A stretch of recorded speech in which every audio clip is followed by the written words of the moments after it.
Donc ça peut être vraiment juste une simple petite pause, hein. Vous faites une tasse de thé ou une tasse de café selon vos préférences. Donc soit en silence, soit en lisant les quelques pages d'un livre que vous avez en tête. Ça vous recharge les batteries, ça vous fait ça en un rien de temps. Alors après, vous pouvez faire bouillir l'eau et faire autre chose en même temps, le temps que la bouilloire elle soit ok. Vous pouvez, enfin, vraiment ça vous aide. Moi, je sais que j'ai utilisé cette petite pause à chaque fois que j'avais des fringales et que j'avais envie de maigrir. Et bien, à ce moment-là, je me disais, ok, là tout de suite, je vais d'abord, je vais d'abord faire une pause. Je vais voir si j'ai vraiment envie de manger. Je vais me faire une tasse de thé. Et en général, à la fin, j'ai plus envie hein, d'enchaîner sur une friandise ou quelque chose comme ça. Oui, parce que j'ai des défauts. J'en ai beaucoup. Après, vous pouvez aussi vous chouchouter avec des petits soins express. Donc, mais ça peut être vraiment pas grand chose, hein. Un petit masque hydratant, ça prend voilà 15 minutes de pause quoi. Donc, allez, on va dire à tout casser 20 minutes, le temps de voilà, vous posez le masque, vous le sortez. Euh, oui, parce que je pense que c'est plus facile d'utiliser des masques à poser. Parce que comme ça, vous avez vraiment, vous ouvrez l'emballage, vous le posez sur votre tête, vous mettez un chrono et vous faites, vous lisez, etc. Et vous avez votre petit temps. À la fin, vous retirez le masque, vous n'avez pas besoin de rincer, vous gardez le produit qui fait effet toute la journée. Et donc, quelques minutes de soin pour le visage et puis vous êtes tranquille. Ou une petite manucure. Sauf que là, du coup, vous pouvez rien faire d'autre. Vous pouvez pas écouter de podcast. Enfin, si. Vous pouvez faire ça, mais vous pouvez pas lire. Enfin, ça me paraît plus complexe. Vous pouvez pas, pâtisser si ça vous détend ou ce genre de choses.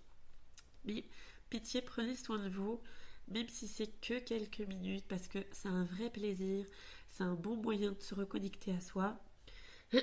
Excusez-moi. Et je pense aussi qu'on a tendance à l'oublier parce qu'on se dit, oh là là, il y a plus important.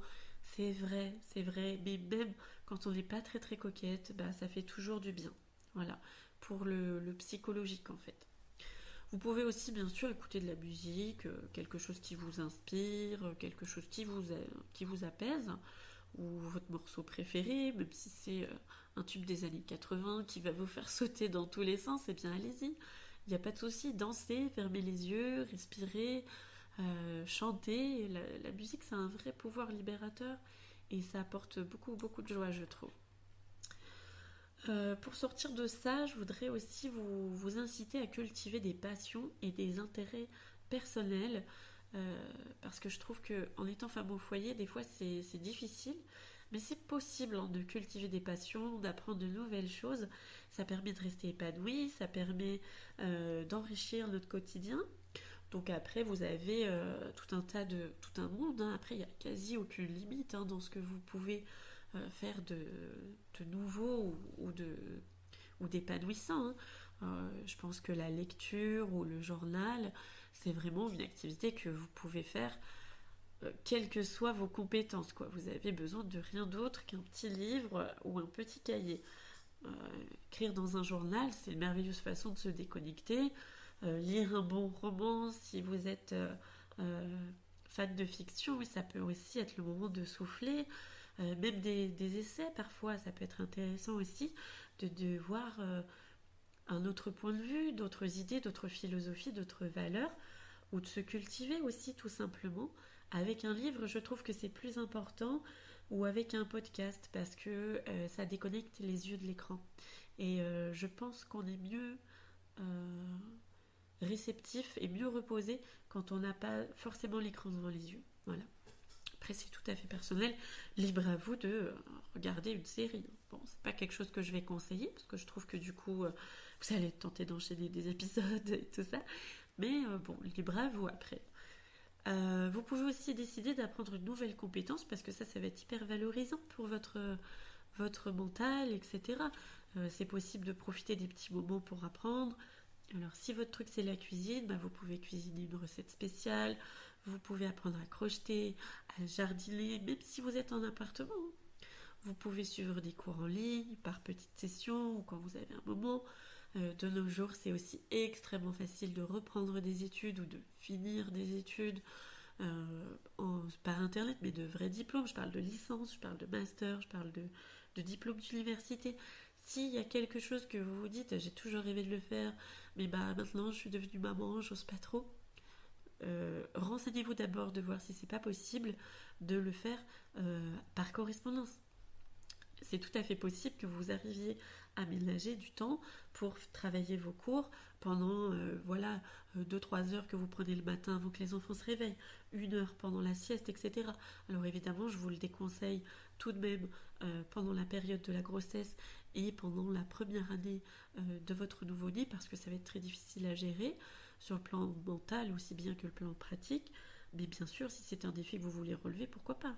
Après, voilà, je trouve que ça laisse le cerveau être aiguisé parce que des fois on a tendance à, voilà, à rester dans les couches, à rester dans les bouillies et à pas voir le temps passer et notre cerveau n'est plus aussi réactif si on l'entretient pas. Donc voilà, prenez ce temps pour vous renouveler intellectuellement aussi, c'est important je pense. Vous pouvez également entretenir un passe-temps qui serait plutôt manuel, hein, si vous êtes plutôt tricot, couture, peinture, poterie. Euh, si créer de vos mains c'est l'activité qui vous détend, il y en a certaines qui sont très utiles aussi dans le cadre de la maison. Je pense au tricot, je pense à la couture, tout ça c'est des choses qui vont vous être utiles au quotidien. La poterie aussi, vous pouvez même en faire quelque chose d'utile. Et puis, si vraiment vous décidez de prolonger dans cette passion, eh bien pourquoi pas un jour peut-être la professionnaliser pour en faire un petit quelque chose supplémentaire en termes de budget, ça peut être intéressant. Et puis l'essentiel, c'est que ça permette de vous évader pendant un petit moment. Voilà. Un autre conseil aussi que je pourrais vous donner, c'est d'instaurer un moment de détente en fin de journée. À la fin de la journée, quand les petits sont couchés, bon, qui vous ont rappelé 2-3 fois, puis que vous avez redit bonne nuit 2-3 fois, on en est toutes là, et bien c'est essentiel de se réserver quelques instants de détente pour soi. Vous vous déchargez de tout le stress accumulé de la journée. Vous pouvez prendre un bain relaxant, alors peut-être pas tous les soirs, mais il n'y a rien de tel qu'un bon bain chaud avec 2-3 gouttes d'huile essentielle pardon, voilà, pour apaiser vos tensions, pour vous détendre.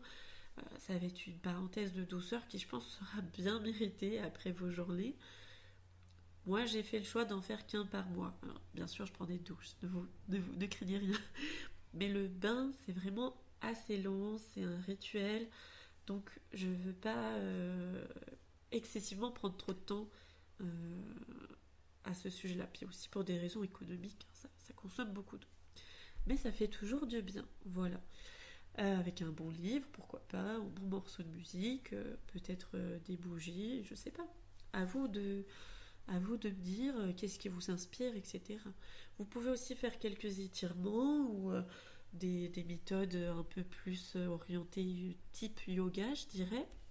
Je suis pas tellement en faveur du yoga, mais d'étirements type yoga, pourquoi pas. Alors ça aide pareil à libérer les tensions, surtout si on est souvent debout, on est souvent en mouvement, on porte souvent des lourdes charges. Les gens ont tendance à sous-estimer, mais une femme au foyer, surtout une mère, bah, ça soulève des canapés, ça soulève 20 kilos de bambins qui veulent pas marcher, ça reste debout toute la journée, ça se penche, ça se relève au moins 14 fois par minute, ça utilise de l'huile de coude, etc. Non, vraiment, on a tendance à négliger le fait que on fait finalement une activité qui est très très sportive tout au long de la journée. La dernière chose que j'aimerais vous conseiller, c'est de pratiquer des exercices donc, de respiration ou éventuellement de méditation pour celles qui sont réceptives. Éventuellement une petite prière pour celles à qui ça parle plus, hein, dont je fais partie. Hein. Juste 5 minutes, ça aide à calmer l'esprit, à se recentrer. C'est un moment qui est parfait pour se détacher du rythme de la journée. Faut respirer. Voilà. La journée est terminée. Vous avez fait ce que vous aviez à faire. Vous l'avez fait de votre mieux. Vous avez certainement pas tout terminé. Vous avez certainement pas tout fait parfaitement. Mais ça y est, vous allez pouvoir souffler, vous reposer, tranquille, tout va bien. Voilà. Et demain, vous serez fraîche pour une nouvelle journée, une nouvelle aventure. Et puis, alors après, une fois par semaine peut-être. Allez, allez. Pour les plus occupés d'entre nous, une fois par mois. Mais prendre des moments plus longs. Le quotidien, il est chargé, je sais. Mais ça peut être bénéfique de s'accorder une période de détente qui est plus longue. Au moins, alors, je trouve qu'une fois par semaine, c'est bien. Ça peut être plus long, plus espacé, pardon. Ça peut être une fois par mois. Pour sortir seul, voir des amis. Pour faire juste une balade toute seule, même si vous voulez être tranquille. Ou pour aller boire un café.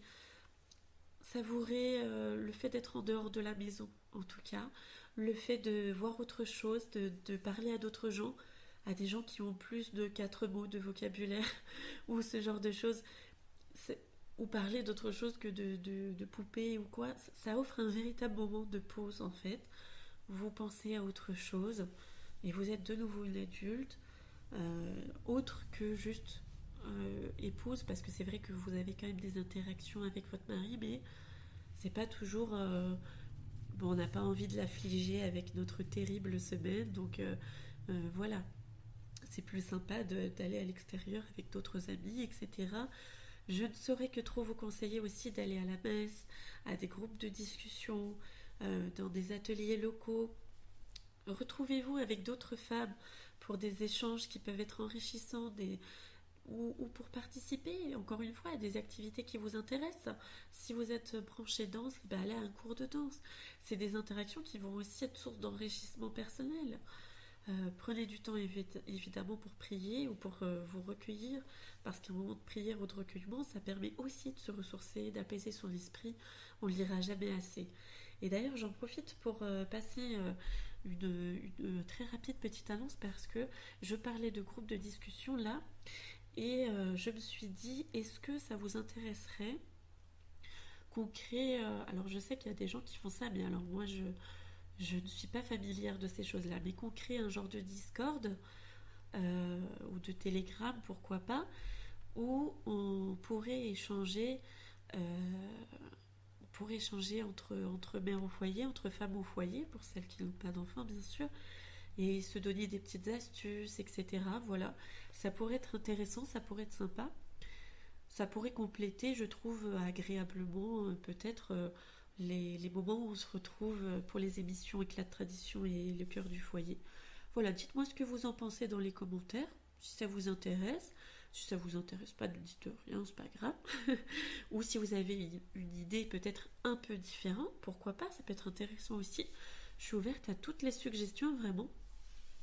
Donc n'hésitez pas, surtout, je pense que mon objectif principal en faisant ces émissions, c'est vraiment d'essayer de partager et de créer une sorte de communauté de soutien, parce que je trouve qu'il y a trop de femmes qui se sentent un peu seules, et j'ai peur que ça contribue au fait que la profession de mère et de femme au foyer ne soit pas aussi bien valorisée qu'elle devrait l'être à mes yeux. Voilà. Donc c'est ainsi que se termine notre épisode sur le temps pour soi. Donc se ménager ces petits instants, c'est pas égoïste. Au contraire, c'est une façon de rester épanouie, de rester sereine dans son quotidien. N'oubliez pas, même une pause de 5 minutes, ça peut faire toute la différence. Mettez votre masque avant celui de vos enfants. Merci de m'avoir écouté dans cette émission d'Éclat de tradition. J'espère que ces conseils vont vous inspirer et vous aideront à prendre un peu plus soin de vous et vous créer peut-être un déclic. Et rendez-vous au prochain épisode. En attendant, prenez soin de vous et de votre foyer, et à très bientôt. Bonjour et bienvenue dans Éclat de tradition. Alors aujourd'hui, nous allons parler d'un sujet qui est très précieux, je pense, pour chaque femme au foyer. C'est comment se ménager du temps pour soi.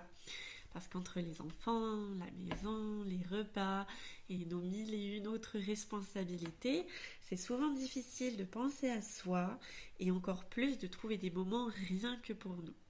Et pourtant, c'est ces petits instants qui me semblent essentiels pour notre équilibre, pour notre énergie, pour notre bonheur même, pourquoi pas.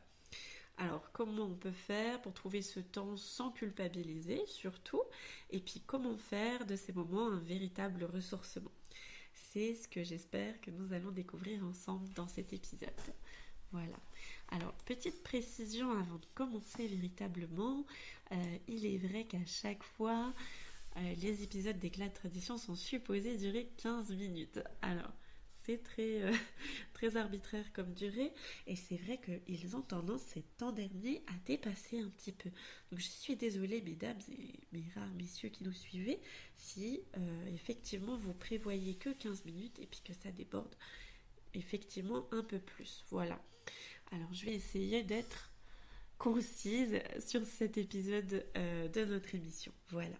Alors, comprendre donc l'importance du temps pour soi d'abord, c'est essentiel pour avoir envie de s'en créer.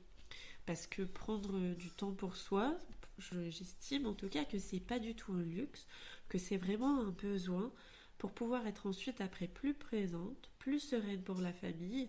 Et c'est essentiel de ne pas s'oublier qu'on a une existence en dehors de notre vie de mère, de notre vie de femme et d'épouse. Je pense qu'on a une existence personnelle aussi qu'il convient de ne pas oublier. Alors, je pense qu'il faut donc se rappeler que surcharger, ça va être bénéfique à toute la famille. En prenant du temps pour soi, on va éviter le surmenage, on va rester plus patiente et surtout, on va montrer aux enfants l'importance de prendre soin de soi. Donc, c'est un bel exemple à leur donner. C'est un peu la maxime, vous savez, dans les avions, on dit toujours, et c'est très difficile à entendre, surtout pour les mamans, écoutez, vous mettez d'abord votre masque à vous avant de mettre ceux de vos enfants. C'est dur à entendre, c'est difficile à digérer, mais il faut le faire. C'est vrai que c'est important parce qu'on ne sauvera personne si on n'est pas capable de se sauver nous-mêmes. Alors, le fait d'éviter de prendre du temps pour soi, ça apporte un risque, je trouve. C'est celui de s'épuiser parce que si on s'oublie constamment, on peut rapidement se retrouver complètement dépassé. On peut être irritable, on peut être désabusé. Alors qu'un tout petit temps de recueillement pour soi, même juste quelques minutes, ça peut tout changer. Voilà. Moi, je sais que... Alors, je vais encore parler de moi, je suis désolée, c'est un peu moi qui décide. Mais effectivement, je sais qu'il y a des fois, et je pense que ça peut en aider certaines aussi, où je me dis, ok, cette journée, elle est vraiment... c'est beaucoup. Il se passe beaucoup de choses et pas forcément agréables. Et bien là, on s'arrête, on se pose. Je sais que des fois c'est dur, hein. Je sais ce que c'est que de ne pas pouvoir aller aux toilettes ou de ne pas pouvoir enfermer la porte si on arrive à y aller. Avec des enfants, ça l'est toujours. Mais posez-vous, respirez, ok, fermez les yeux. Personne ne va mourir en un quart de seconde. Vérifiez que ce soit pas le cas avant de fermer les yeux quand même. Mais a priori, ça vous fera du bien, je pense. Une petite prière, un petit moment de recueillement, ça va vous libérer en tout cas. Après, à chacun d'adapter selon ses besoins, bien sûr. Mais je pense que c'est important du coup de redéfinir son identité à soi propre en dehors des responsabilités familiales. Alors effectivement, on est une mère, on est une épouse et c'est important et je pense que c'est une grande partie de notre vie, il ne faut pas le nier. Je sais qu'il y a des femmes qui apprécient ces temps derniers de le faire et je trouve ça dommage. J'ai un peu, je n'irais pas dire pitié d'elle, mais j'ai un peu de peine quand même parce que je trouve que nier une part de son identité, ça fait pas plaisir hein, quand on est mère et qu'on préfère faire autre chose, que ce soit fait au moins en conscience et pas dans la négation en se disant non, moi mon enfant ça y est je l'ai sorti de mon ventre, mon travail est fini. Non, après c'est un avis tout à fait personnel. Bref, pour en revenir à ces petits moments, je pense que ça permet de se reconnecter à qui nous sommes, donc indépendamment de notre rôle dans la famille, parce qu'on reste quand même un être humain, il ne faut pas l'oublier. Alors, comment organiser ces journées pour créer du temps libre ? Parce que trouver du temps pour soi, ça peut passer par une meilleure organisation du quotidien. Je pense que vous trouverez très rarement du temps pour vous, ou alors ce ne sera pas du temps de qualité si vous n'êtes pas bien organisé, ou pas suffisamment en tout cas. Alors je vous ai préparé 2-3 petites astuces pour aménager vos journées de façon à dégager des moments rien que pour vous, mais bien sûr, surtout je vous y encourage d'ailleurs, si vous en avez d'autres à partager avec toutes celles qui nous écoutent, n'hésitez pas dans les commentaires à laisser un peu vos suggestions, etc. Parce que l'objectif c'est quand même l'entraide et puis qu'on partage les unes avec les autres. et pas voilà, de garder chacune nos petites astuces pour nous, ça serait dommage. Alors, donc je pense que la première chose à faire, c'est donc d'établir des routines pour les tâches ménagères. Donc on planifie et on regroupe certaines tâches qui vont ensemble et de cette façon on peut se libérer du temps. Par exemple, consacrer une journée pour le ménage principal de la semaine et après les autres jours vous faites que des petites retouches. Après il y a plein d'autres techniques et j'ai en préparation un épisode que je suis en train d'écrire sur certaines routines de ménage. Je pense que ça sera peut-être pas un éclat de tradition, hein, ça sera peut-être plutôt un cœur du foyer parce que ça va vraiment être un épisode très très long. Je pense quand même que voilà, vous pouvez essayer d'élaborer et d'adapter vos propres routines pour les tâches ménagères pour faire en sorte que ça passe, que ça rentre. Une bonne astuce que j'aime beaucoup utiliser, c'est la technique du chronomètre pour les tâches ménagères. Je me dis, bah, j'ai tant de temps à faire ça, c'est du temps que je vais allouer que à la maison. Si j'ai un appel ou quoi, je réponds même pas, sauf si c'est l'école. Et voilà, enfin, ou mon mari. Bon bref, vous avez compris l'idée. Euh, Établissez des sonneries spéciales sur votre téléphone. Mais voilà, l'idée c'est que pendant tant de temps, vous chronométrez, vous vous dites, bon ben voilà, pour, j'en sais rien, passer l'aspirateur dans le salon, il me faut à peu près 15 minutes. Bon ben la prochaine fois, vous vous dites, ok, cette fois je le fais en 10 minutes, et hop, vous mettez un chrono et on est parti pour 10 minutes d'aspirateur dans le salon. Et puis si vous avez oublié de faire, je sais pas, en dessous du canapé, ou en dessous d'une table ou d'une étagère, bon c'est pas grave, la prochaine fois vous commencerez par là. Voilà. Je pense que du coup, d'ailleurs, prévoir des créneaux fixes pour soi dans l'emploi du temps, ça peut être vraiment intéressant. Vous bloquez dans votre emploi du temps un moment quotidien ou hebdomadaire, hein, ça va dépendre, comme par exemple une pause de 15 minutes le matin ou une petite heure de détente un soir par semaine. Vous le notez et il faut que ça soit une tâche à part entière. Je vous interdis, si vous l'avez noté, de la rayer en se disant bon, j'ai pas le temps, j'ai plein de trucs plus urgents. Alors peut-être pas une heure, c'est difficile à caser si vous êtes un peu débutante dans la routine du foyer ou si vous avez des enfants en bas âge, etc. Bon, c'est impossible quasiment. À moins d'empiéter sur d'autres de vos tâches, par exemple le travail, par exemple vos projets personnels ou par exemple la relation que vous entretenez avec votre mari aussi. Donc essayez de ne pas trop aller là-dessus. Mais par contre, justement, ça peut être intéressant que vous vous dites, écoutez, il y a un petit moment où vous avez envie de lire, je ne sais pas, un petit roman un peu voilà, une fiction, quelque chose de relaxant. Et bien vous vous dites, vous n'avez jamais eu le temps de le lire à un autre moment. Et bien vous casez 15 minutes. Vous lisez pendant 15 minutes et voilà, vous mettez un chrono. Pareil, la technique du chrono, je la ressors tout le temps. Ma mère aime pas ça parce qu'elle trouve que ça fait un peu comme à l'armée, elle dit, mais je suis pas sûre que ce soit ce qu'elle veuille dire exactement, mais je pense que vous avez aussi son idée. Si c'est pas votre style, tant pis. Peut-être pas. Alors voilà, quand je dis chrono, ça peut être juste un petit morceau de musique qui va vous durer 15 minutes. C'est pas obligé que ce soit juste militaire, voilà. Mais je trouve que c'est bien, comme ça vous êtes dans votre activité tranquille et vous savez que vous aurez une petite piqûre de rappel pour revenir à la réalité et à votre routine habituelle.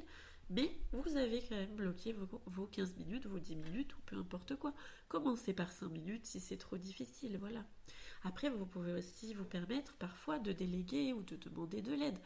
Votre mari ou dans voilà, vos enfants, si vous avez des enfants un peu plus âgés. Vous pouvez leur demander de prendre certaines tâches en main, c'est pas du tout impossible. Dans certains cas, ça va permettre de les responsabiliser, ça va vous permettre de respirer un petit peu. Oui, ça sera pas bien fait, je vous le cache pas. Ça sera vraiment pas aussi bien réalisé que si c'était par vous, mais stop être perfectionniste. Vous êtes déjà extraordinaire, ok? Pas la peine d'en faire trop, pas la peine d'en faire plus. Ce que vous faites, c'est déjà assez. Et voilà, si vous arrivez à trouver la force en vous de déléguer un petit peu pour que vous puissiez souffler de temps en temps, saisissez cette occasion. Vous la saisissez peut-être pas parce que vous vous dites bah oui ça va être mal fait, etc. Mais oui, mais faites une tâche qui est pas très très importante ou Je sais que pendant un temps, j'ai essayé de déléguer le lavage de la vaisselle, mais qu'à chaque fois, j'étais obligée de repasser après, parce que la vaisselle était si mal faite qu'il fallait que je la relave si je voulais avoir... Alors, de deux choses l'une, soit votre astuce, c'est dans l'objectif d'occuper un enfant, et dans ce cas-là, de toute façon, vous êtes gagnante, même si c'est mal fait, soit votre objectif, c'est vraiment que la tâche soit faite, et bien alors là, donnez une tâche qui, c'est pas très grave si elle n'est pas bien faite. Euh, Par exemple, mettre la table, par exemple, débarrasser, ce genre de choses, ça peut être des tâches qui peuvent être entre guillemets mal faites. Si elles sont faites de façon imparfaite, ça va tuer personne. Et puis vous aurez soufflé 2 minutes, hein. Voilà. Je pense que du coup, vous avez quand même un certain nombre de petits rituels que vous pouvez instaurer dans votre quotidien pour prendre soin de vous. Parce que parfois, c'est les toutes petites choses qui vont faire toute la différence. Donc, je vous ai concocté, on va dire, des petites idées qui me paraissent à moi simples et apaisantes et qui sont faciles à inclure dans la journée. Bien sûr, vous n'êtes pas du tout obligé de suivre ces choses-là, mais peut-être que vous y pensez pas ou que vous le valorisez pas suffisamment comme tel aussi. Parce que je sais que y a des gens, des fois, ils se disent je vais faire ça, et puis en fait, ils le savourent pas assez. Et ça, c'est dommage, parce que du coup, ça vous donne pas cette pause dont vous avez besoin pour vous ressourcer. Alors, bah déjà, la première chose que vous pouvez faire, c'est prendre une petite pause, une pause thé ou une pause café,